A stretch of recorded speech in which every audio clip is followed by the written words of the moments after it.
Immer wieder bekomme ich Stühle, die so wie dieser hier gerissen sind an der Lochreihe. Das ist immer so ein empfindlicher Punkt, gerade wenn die auf Spannung sind. Was kann man da machen? Es bringt nichts, diese Leisten, die gerissen sind, wieder anzuleimen, weil durch diese Lochreihen haben wir eigentlich nur noch die Hälfte der Leimfläche. Also mache ich mir immer die Mühe, die Leisten auszufräsen, und zwar so, dass sie von oben erhalten bleiben, also dass die Ansicht erhalten bleibt und nur quasi ab 3 Millimeter unter der Oberfläche die neue Leiste beginnt. Bei diesem Stuhl von ca. 1850, 60 herum handelt es sich um einen Wiener Barockstuhl. Und die Schwierigkeit bei diesem Stuhl ist, dass der Sitz hinten schwalbenschwanzförmig zwischen den aufrechten Stuhlbeinen klemmt. Deshalb muss man dort immer diese Keile, die auch nachträglich oft eingefügt sind, wieder rausschneiden. Ja, jetzt wird das alte Geflecht entfernt. Ich arbeite zusammen mit einer Werkstatt in Potsdam, die Stühle flechtet. Die einzige, so wie ich weiß, zumindest in Potsdam. Und wir haben schon eine jahrelange Zusammenarbeit, könnten schon, ja doch, es sind schon mehr als 10 Jahre, also jahrzehntelange Zusammenarbeit. Und hier gibt es zwei Möglichkeiten, die Leisten zu ersetzen. Entweder ich kann den kompletten Sitzrahmen zerlegen, was hier nicht funktioniert hat. Der ist also wirklich noch zu gut verleimt. Deshalb meine Überlegung, anders vorzugehen. Und zwar, wenn ich den Rahmen nicht zerlegen kann, muss ich in dem Rahmen die Leiste einsetzen. Und das mache ich jetzt hier. Nun ist der noch als zusätzliche Schwierigkeit vorne geschweift. Also ich brauche eine Schablone. Das wird jetzt alles Schritt für Schritt gemacht. Und beim Einsetzen der Leisten oder beim Einpassen der Leisten achte ich immer darauf, dass die Zugkräfte die Leiste nicht wieder aus dem Rahmen ziehen können, also dass die Leimfuge nicht die einzige Stelle ist, die die Leiste hält, sondern dass ich auch eine formschlüssige Verbindung habe. Ja, hier wird jetzt erstmal von unten an der laufenden Kreissäge die Leiste ausgenutet. Ich mache das an der Kreissäge, verstelle immer um ein paar Millimeter und schneide nochmal. Man könnte das auch mit einer Oberfräse machen oder mit einer Tischfräse.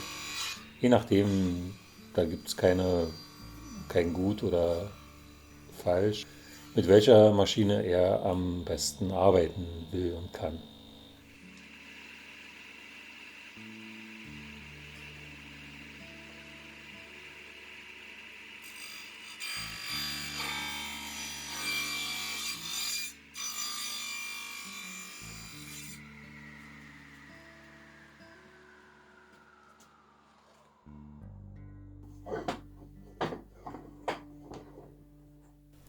Dann werden die Reste jetzt noch ausgestemmt.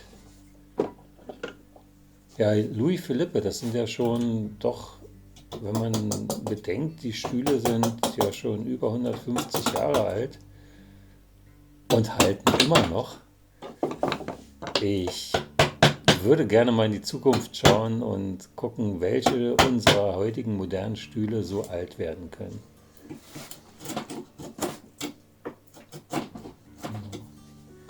Hier, diesen Hobel, den liebe ich besonders. Das ist der Einlasshobel. Man kann das Eisen weit rausschieben und man hat einen guten Blick auf die Stellen, die man einlassen will. Das ist Einlassen, also ist eigentlich für Türbeschläge, Schließbleche, sowas ist der Ideal, aber eben auch an so einer Situation, wenn ich quasi so einen Falz bereinigen will. Man könnte auch einen Grundhobel nehmen. Das sind so die Möglichkeiten, die man hat bei den Handwerkszeugen. Und da es bei mir ja alles Einzelanfertigungen sind, bin ich quasi genauso schnell mit dem Handwerkszeug unterwegs, anstatt mir zeitaufwendig eine Maschine einrichten zu müssen, um dann eine Fräsung zu machen. Das lohnt sich nicht.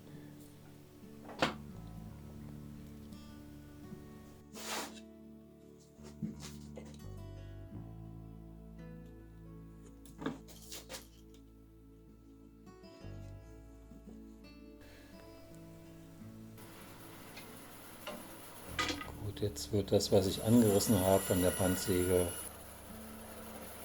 genau am Riss ausgeschnitten, also diese Schwalbenschwanzform, die ich vorhin erwähnt hatte.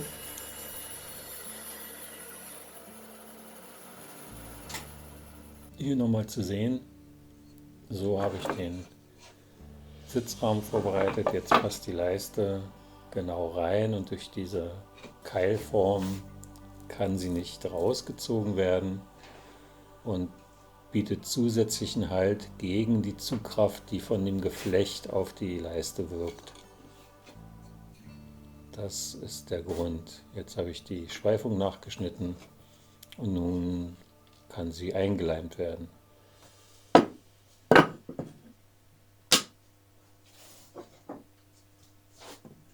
Hier ist wichtig, dass die Verleimung in zwei Richtungen läuft. Gut, die Kante noch brechen, damit sie auch wirklich gut in die Ecke reinpasst. Nicht, dass sich irgendein Span oder was auch immer in der Ecke sammelt und dann verhindert, dass die Leiste da gut reingeht.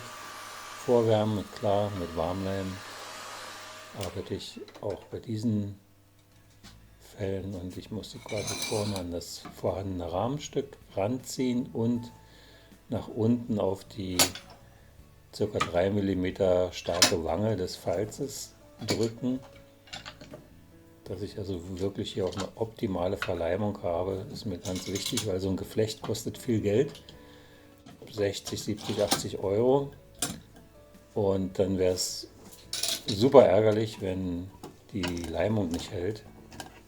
Und dass da einiges an Kraft drauf ist, habe ich schon mehrmals erlebt. Also beim Flechten wird das Material angefeuchtet, damit es sich besser biegt und verarbeiten lässt. Und nach dem Trocknen zieht es sich dann auch wieder zusammen und bringt schon ohne Benutzung, also ohne dass noch eine Kraft von oben drauf kommt, ordentlich Spannung auf alle Verbindungen.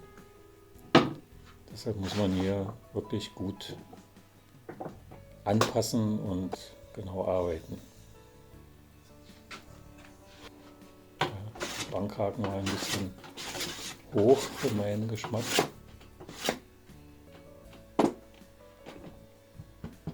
Ja, es ist eine Menge Handarbeit dran, gerade bei solchen Schweifungen. Und wenn der Rahmen auseinanderzubauen wäre und er gerade ist, dann ist das ganz schnell an der Kreissäge gemacht. Da braucht man also wirklich ein Drittel der Zeit, wie bei solchen Aktionen wie hier. Ja, auch die Schweifung nacharbeiten, das sind alles Sachen, wenn ich da einen geraden Rahmen hätte, aber an dem Rahmen ist ja nichts gerade, das ist ja alles gebogen. Aber wenn ich eben einen geraden Rahmen hätte, dann geht man mit dem Hobel drüber, bricht die Kante und dann ist das erledigt.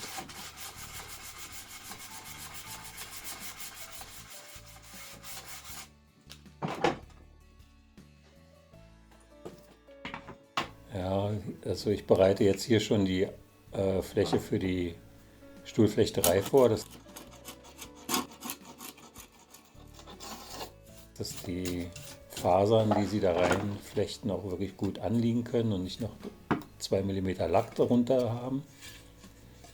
Jetzt wird der Sitzrahmen wieder aufs Gestell geleimt. Über den Farbanstrich kann man durchaus geteilter Meinung sein. Ich meine, es gab immer schon gefasste Stühle.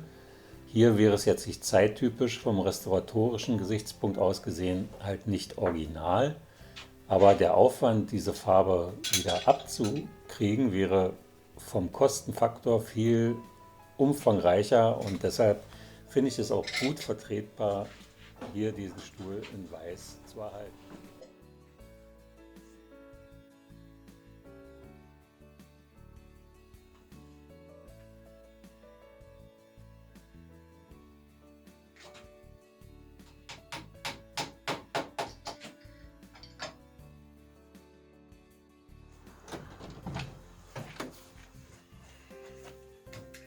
Dieser Stuhl wurde jetzt von der Kundin gestrichen und vom Oberlinhaus neu geflochten, also von einer Stuhlflechterei.